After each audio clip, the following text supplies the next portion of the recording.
Aray ko, magbubutas tayo.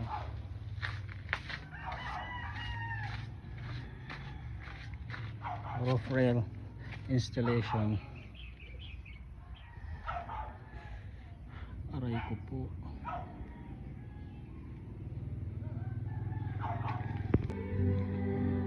Aray ko po.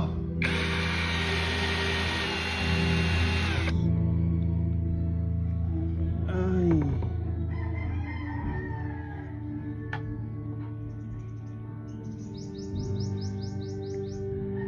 3 centimeter. 3 centimeter din.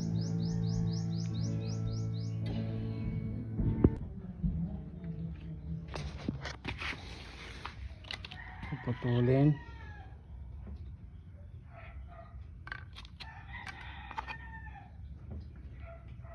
Ito ay para sa gitna. Bali tinabasan ko siya para may kapit ko to.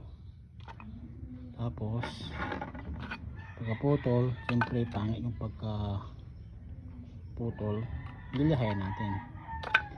Yan, gamit ang liha na 120. Ay Ming Ming, bakit? Ming,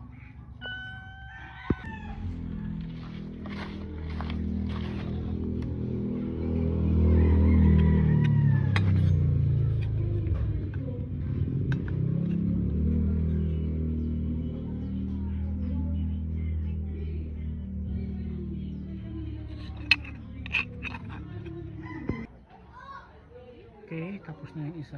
Sa kabila naman,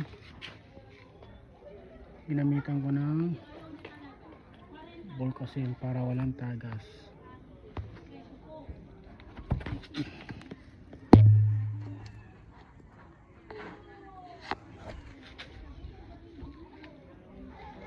Ito yung ginawa kong nut nya. Clip to dapat dito sana nilalagay, kaya lang delikado. Mas maganda yung naka drill para sure na hindi matanggal.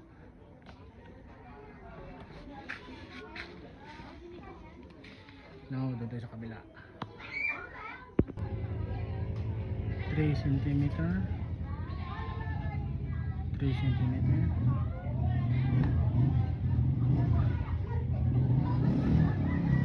10 cm.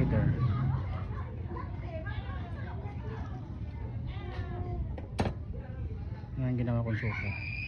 So 3 and 10 cm. Yan ang kalalabasan.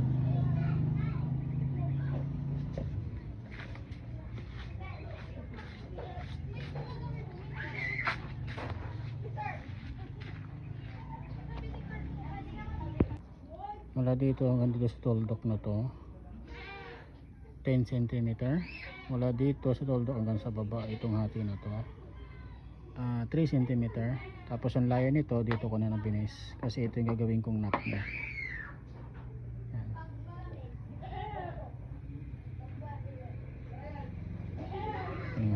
Ganyan siya mangyari dun sa ilalim nito. Ito yung magiging nut nya.